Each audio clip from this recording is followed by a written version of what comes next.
You're about to discover the origin of Bitcoin, which was born in the midst of a chaotic financial environment, as a solution for secure, peer-to-peer transactions over the internet. It was envisioned as a method of online money transfer. So the question has to be asked, where did Bitcoin come from? Don't miss the answer to the question. Watch till the end to uncover the truth. In 2009, a guy named James Howells proved himself as a visionary. Before anyone else knew about it, he started mining Bitcoin. James was able to accumulate 7,500 Bitcoins for a fraction of a cent per coin. His girlfriend eventually pressured him to quit. She thought that the computer doing the mining was too noisy. James eventually threw the hard drive away in the trash, and he now estimates, with today's Bitcoin value, that this mistake has cost him almost $500 million. Without a certain unique file contained on that hard drive, there is no way of getting the money back because there is no central server that records a log of it. It was really unfortunate. In 2010, Laszlo Hanyecz spent 10,000 Bitcoins, which was about $35 at the time, on a couple of pizzas. While this may not have been the first Bitcoin transaction, it's the one that's most widely known. Using today's Bitcoin value, those pizzas cost him $500 million. It's stories like these that make Bitcoin such an interesting phenomenon. Bitcoin's meteoric rise and increasing popularity in the past few years is incredible, but the cryptocurrency's origin story is just as fascinating. Although Bitcoin is a relatively new kind of currency, the underlying concepts behind crypto may be far older than you think. So where did Bitcoin really come from? Well, let's find out. Welcome to Knowledge Pilot. Many people still view Bitcoin as nothing more than a passing craze or a Ponzi scheme that will evaporate as fast as it appeared. The cryptocurrency industry has been plagued by negative press due to scams involving stolen funds such as BitConnect and OneCoin, and the use of illicit drugs on the dark web market Silk Road.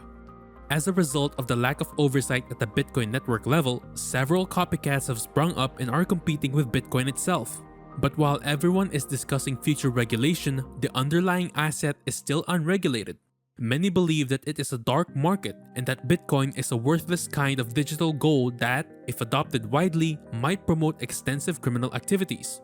Even so, the reputation is slowly spreading that Bitcoin is so much more than just a currency.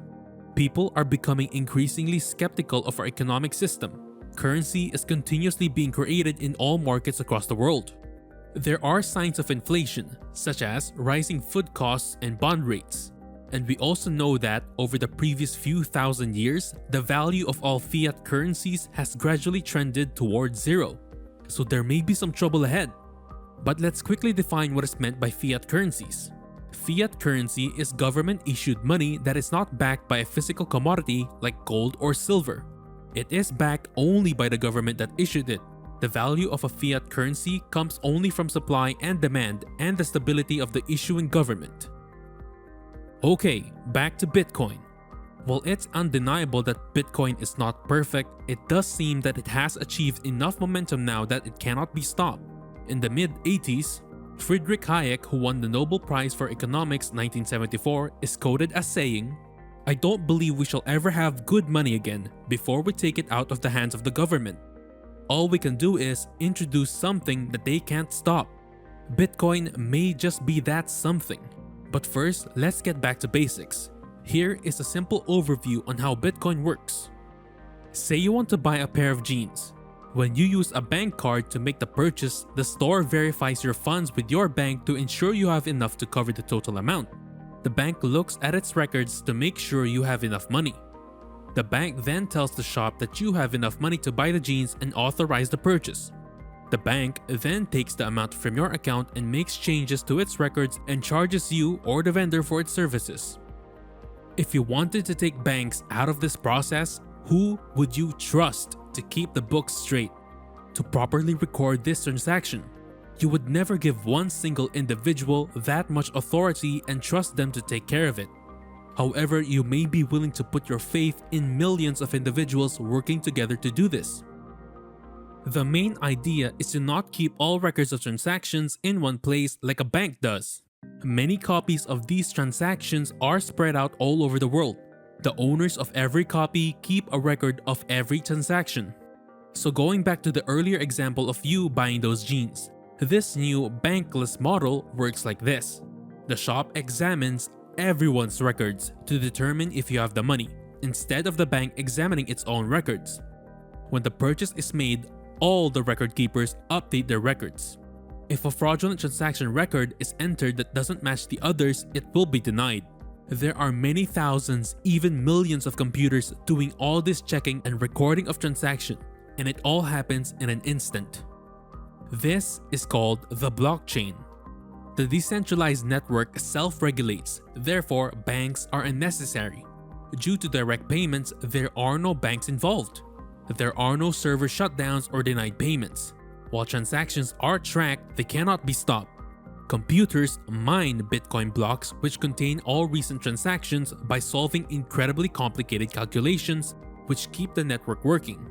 Think of these blocks as pages in record-keeping books. Also, the miners are paid in Bitcoin for all this hard work.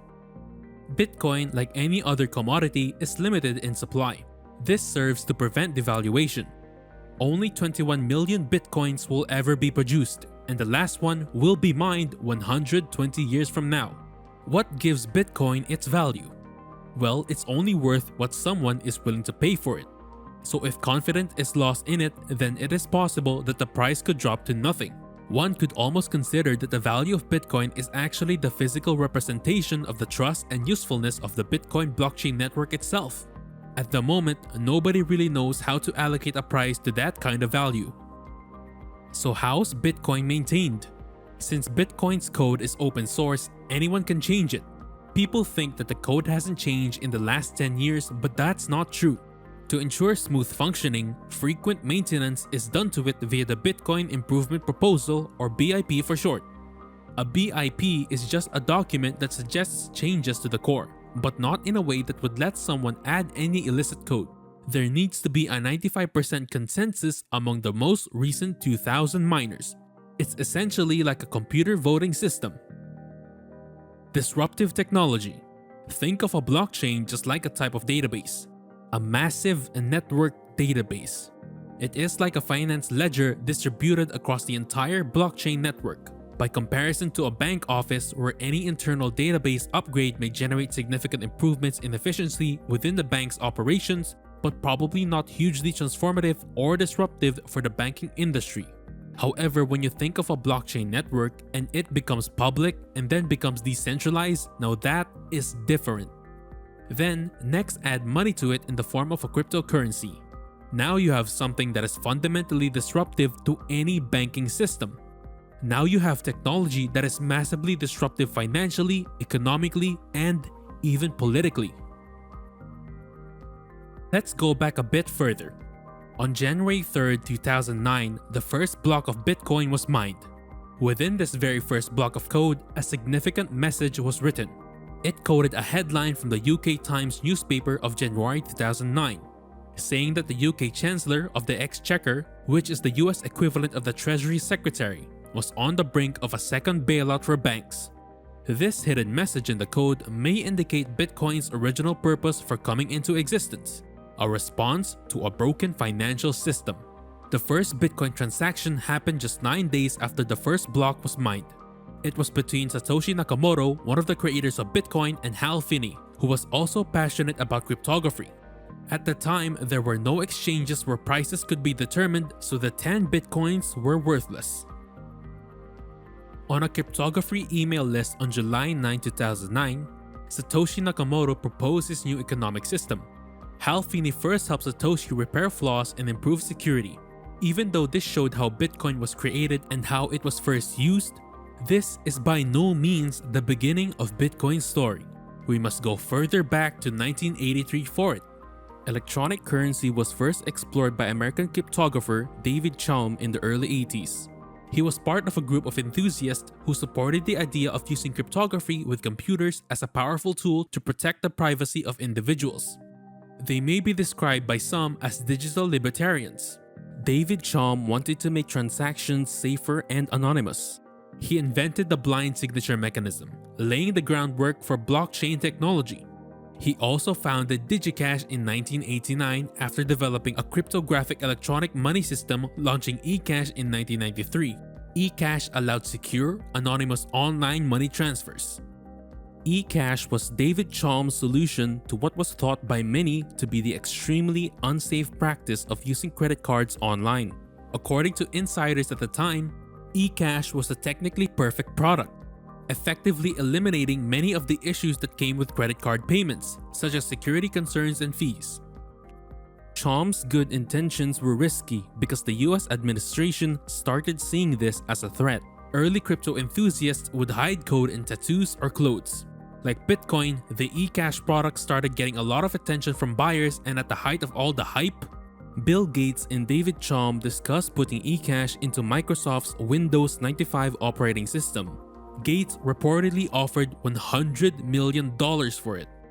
However, Chaum declined the offer and every other offer that came after that.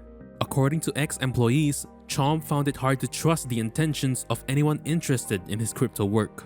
He wanted eCash to be perfect. Alright, that is all for now. If you're interested in what comes next, then go to part 2. We hope you enjoyed the content of this video, and we thank you for watching.